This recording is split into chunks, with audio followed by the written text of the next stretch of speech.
اور جب یہ شعاعیں نکلیں گی تو آپ دیکھیں گے کہ چاند کے اطراف میں ایک ہالہ بن جائے گا۔ یہ جو ہے ستارہ، یہ امام مہدی کے اندر کی ایک مخلوق ہے۔ اس کے بارے میں جو ہے یہ قرآن شریف میں آیا ہے، فلا اقسم۔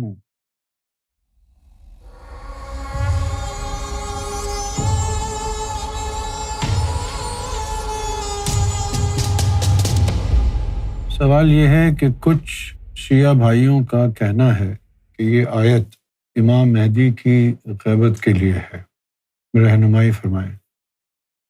ہاں، بات تو ٹھیک ہے، ہمارے شیعہ بھائی جو کہہ رہے ہیں کہ آیت امام مہدی کی غیبت کے حوالے سے، بات صحیح ہے، غلط نہیں کہہ رہے۔ ظاہر ہے ان کی اپنی بات تو ہے نہیں نا، ائمہ اہل بیت نے ہی تفسیر بیان کی ہو، بات تو یہ صحیح ہے، لیکن کس طرح ہے یہ شیعہ بھائیوں کو پتہ نہیں۔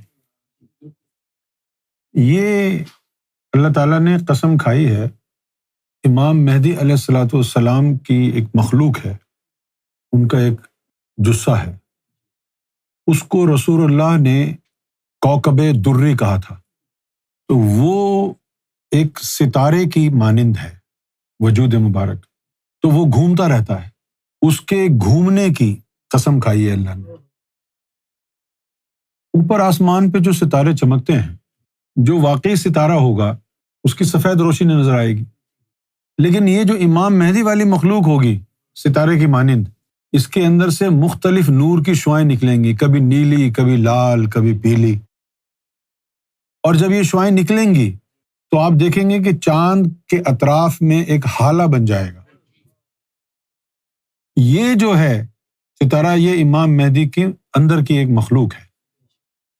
اس کے بارے میں جو ہے یہ قرآن شریف میں آیا ہے، فلا اقسم بالخنس۔ خنسی اس کو کہتے ہیں جو ستارہ جو ہے ایک جگہ ٹکتا نہیں ہے، گھومتا رہتا ہے۔ اس کے بعد کہا کہ الجوار الکنسی، کہ جو چلتا رہتا ہے اور چھپ جاتا ہے۔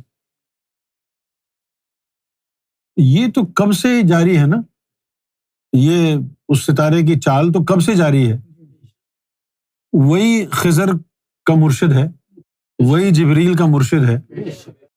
وہ ستارہ گھوم رہا ہے تو اس ستارے کے گھومنے سے جبریل وہی زمین پر لانے کے قابل ہوتا ہے، اور وہ ستارہ اگر چھپ جائے تو 3 سال تک جبریل وہی نہیں لا سکا، تو اس کے چھپ جانے کو ہی غیبت کہتے ہیں۔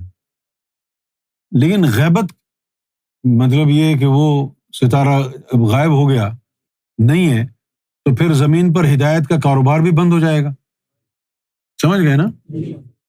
تو امام مہدی علیہ الصلوۃ والسلام اپنے کسی خاص بندے کو غیبت میں بٹھائیں گے نا، کہ جو ستارے کے بہاف پر ہدایت کو جاری رکھے، ستارہ نظر نہ بھی آئے اس کے اندر بھی تو ستارہ ہی ہوگا نا کوئی۔ پھر اس کے بعد ہے واللیل اذا عسعس، اور پھر یہ ہے کہ رات جو ہے چلی جائے گی، رات چلی جائے گی سے مراد یہ ہے کہ ایک دن آئے گا کہ وہ ستارہ جب سامنے آ جائے گا تو پھر غیبت ختم ہو جائے گی، اور امام مہدی علیہ السلام لوگوں کو اپنی آنکھوں کے سامنے نظر آئیں گے۔